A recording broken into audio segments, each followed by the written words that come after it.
YouTube family, कैसे हैं आप सभी लोग। उम्मीद करती हूँ आप सभी लोग अच्छे होंगे, स्वस्थ होंगे। तो गाइस, आज हम बात करते हैं आकांक्षा जी के बारे में। आप में से कौन कौन उनको नहीं जानता, नीचे कमेंट कर दीजिए, बाकी मैं उनके बारे में आपको पूरी जानकारी दे देती हूँ। आकांक्षा जी वो शेरनी हैं जिन्होंने कलयुग में श्री कृष्ण का जो अवतार लिया है।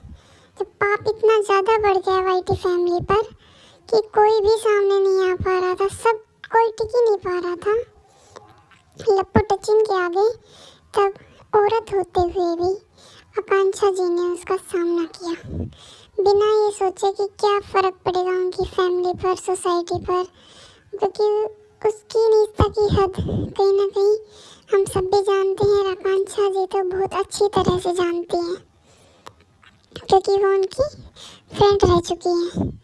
फिर भी उन्होंने सच बाहर लाने का काम किया और इसमें आप लोगों ने उनका भरपूर साथ दिया, इसके लिए वो सबकी थैंकफुल भी है।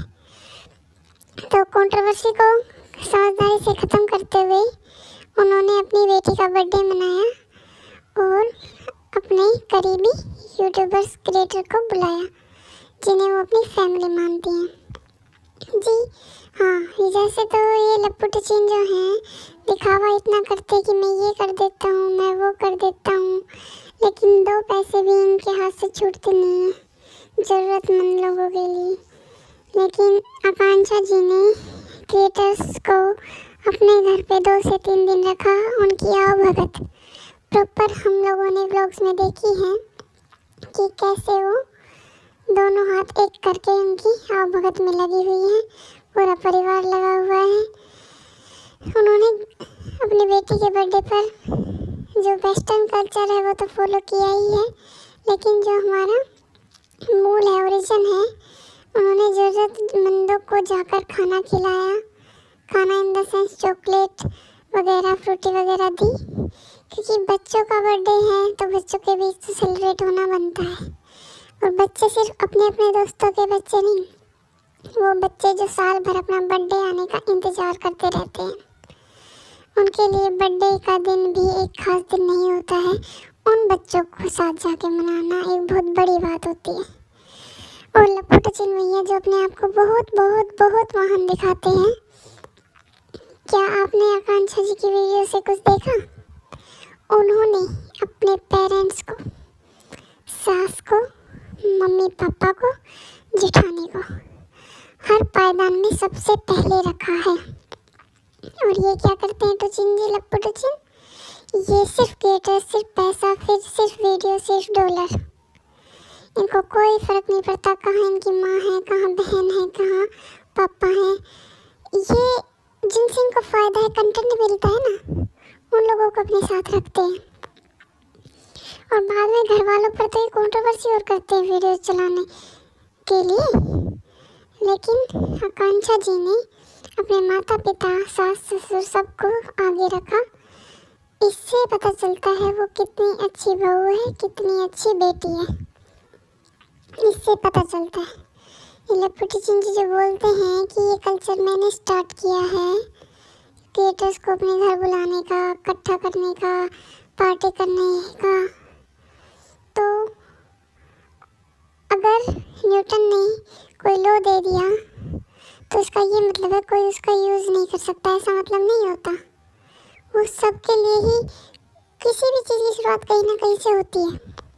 आपका इस चीज़ पर कॉपीराइट नहीं है, आपने कॉपीराइट नहीं ले रखा, लेकिन यूट्यूबर्स को अपने घर बुलाना अलग बात होती है, उनके साथ अच्छा व्यवहार करना दूसरी बात। आप अपने घर बुलाते तो हो, पर उनको खाने के लिए प्रॉपर खाना भी नहीं मिलता, अटेंशन नहीं मिलती, आपको सिर्फ कंटेंट कंटेंट कंटेंट की भूख है, आपको खुद भूख लगती नहीं है, दूसरों को, फीडिंग मदर्स को भी आप लोग पूछते तक नहीं हो। सीखिए कुछ आकांक्षा जी से कि कैसे यूट्यूबर्स को अपने घर पे रखा जाता है, कैसे उन्हें अपना फील कराया जाता है, कैसे फैमिली वालों को सबसे ऊपर रखा जाता है। कुछ सीखिए। जो चीज़ आपने शुरू की थी उसको बेहतर से बेहतरीन तरीके से जो किया है वो आकांक्षा जी ने किया है।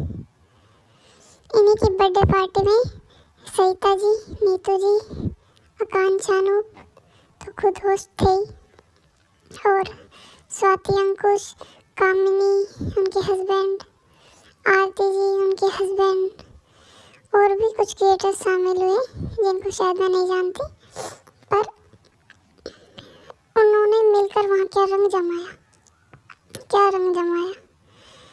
जैसी मस्ती उन्होंने कभी सचिन के घर पे की थी, लेकिन वो सिर्फ एक कंटेंट के लिए, सचिन सिर्फ कंटेंट के लिए। आज इन्होंने खुलकर एंजॉय किया, खुलकर नाच गाना जैसे प्रॉपर होता है। वहीं बीच में जो गाना आया था एक, तेरे जैसा यार कहाँ, तो हमारी नीतू जी वहाँ पर भावुक हो गई थी। भावुक होना जायज़ भी था गाइस, क्योंकि कहीं ना कहीं उन्होंने अपनी दोस्ती अपनी तरफ से प्योर रखी थी। सामने वाला बंदा क्या कर रहा है, क्या सोच रहा है, क्या करेगा, इसका हमें नहीं पता होता। उन्हें अपनी दोस्त की याद आई और वो भावुक हो गई, लेकिन वहाँ जो लोग प्रेजेंट थे उन्होंने एक पल के लिए भी उन्हें अकेला नहीं छोड़ा, एक पल के लिए भी नहीं। सरिता जी को भी मैं काफ़ी दिनों बाद हंसते हुए मैंने देखा है, और कामिनी जी जिनका क्रिएटर होना ना होना लोगों के बीच में मतलब दबा दिया था जिस पॉइंट को कि उन्हें क्रिएटर्स की पार्टी में बुलाया ही नहीं जाता था, उनको भी प्रॉपर वेलकम मिला है।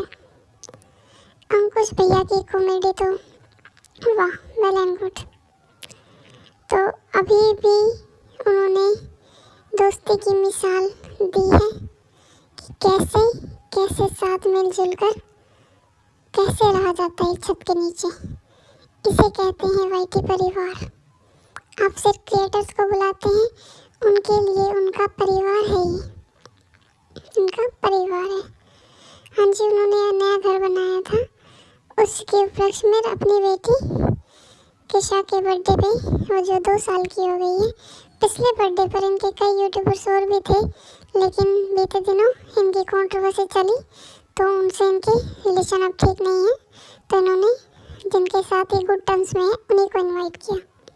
और अच्छा भी है, क्योंकि अगर ऐसे लोगों को हम इनवाइट करते हैं जिनसे हम गुड कंडीशन में नहीं है, गुड टर्म्स में नहीं है, टॉकिंग टर्म्स में, तो फालतू का बखेड़ा ही क्रिएट करते हैं। बाहर जाकर आपके खिलाफ कुछ बोलेंगे, आपको किसी के खिलाफ कुछ बोलेंगे, कहीं ना कहीं से कंटेंट चुराएंगे, वो सब नहीं।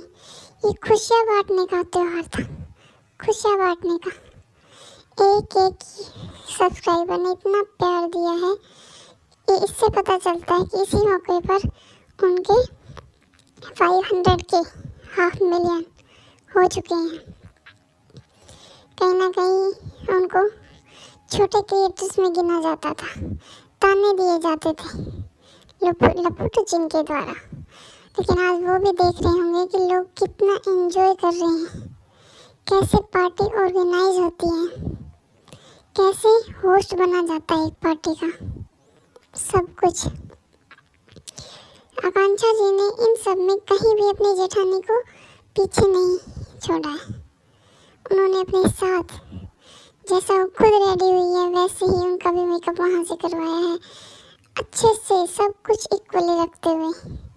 कहीं भी मैंने ये नहीं देखा इतने दिनों में कि उन्होंने अपनी जेठानी को ऐसा तुच्छ फील कराया हो जैसे आप लोग करते हैं। आपकी पूरी फैमिली ब्लॉगर है, लेकिन आपकी पार्टी में आपके अलावा आप किसी और को तवज्जो देते ही नहीं हैं, क्योंकि कहीं आपके व्यूज़ कम ना हो जाएं। आपको टेंशन इस बात की रहती है कि मेरे घर वाले मेरे व्यूज़ कम कर देंगे, पहले वीडियो ना डाल दें। बाकायदा आप इस टॉपिक को लेकर कंट्रोवर्सी करते हैं, बाकायदा कंट्रोवर्सी में आते हैं आप लोग। तो ना ये जो आप फैमिली का डंका बजाते हैं ये आपकी फैमिली है, ना आपको ढंग से पार्टी ऑर्गेनाइज करनी आती है, ना आपको क्रिएटर्स के बीच रहना आता है। मुझे नहीं लगता अब जब ये 1 मिलियन की अगर पार्टी भी करेंगे तो लपुटू चिन के जो दो चार गिने चुने दोस्त हैं, काजल, मिथुन, पूजा, रुद्र, अमित, किट्टू, दो चार और लगा लो। इनके अलावा इनकी पार्टी में कोई जाना भी पसंद करेगा, क्योंकि इतिहास, हिस्ट्री इनकी ऐसी रही है ना, कोई भी इनके घर तक जाना पसंद नहीं करता। इतना बड़ा महल बनवा लिया, लेकिन उस महल में कोई जाना पसंद नहीं करता है, क्योंकि महल का जो राजा और रानी है ना, उनका किसी से कोई रिलेशन लेना देना है ही नहीं। सिर्फ अपने आप में रहते हैं, वीडियोस, डॉलर, पैसा। उनकी आपसी बॉन्डिंग ही आजकल दिखने लगी है, वो भी पता नहीं किसी को दिखाने के लिए, और एक दो महीने बाद आकर फिर ये बोल देंगे कि ये हुआ वो हुआ, क्योंकि इनका कोई ईमान धर्म नहीं है गाइस। ये पैसों के लिए करते हैं जो करते हैं। आकांक्षा जी ने जो किया, खुशियाँ बटोरने के लिए, अपना परिवार बनाने के लिए। तो इसी के साथ वीडियो को यहीं तक रहने देते हैं। जल्द मिलेंगे एक नई रिएक्शन वीडियो के साथ। तब तक के लिए bye bye, take care. Thank you so much guys इतना प्यार देने के लिए। मैं रेगुलर वीडियोस नहीं ला पाती हूँ, फिर भी आप लोग इतना प्यार करते हैं, मुझे मेल करते हैं कि दीदी इस टॉपिक पर वीडियो बनाइए, इस टॉपिक पर वीडियो बनाइए। उसके लिए मैं आपका तहे दिल से धन्यवाद करती हूँ, और आपसे वादा करती हूँ कि जल्द से जल्द मैं रेगुलरिटी अपने इसमें लाने की वीडियोस में कोशिश करूँगी। Thank you guys, thank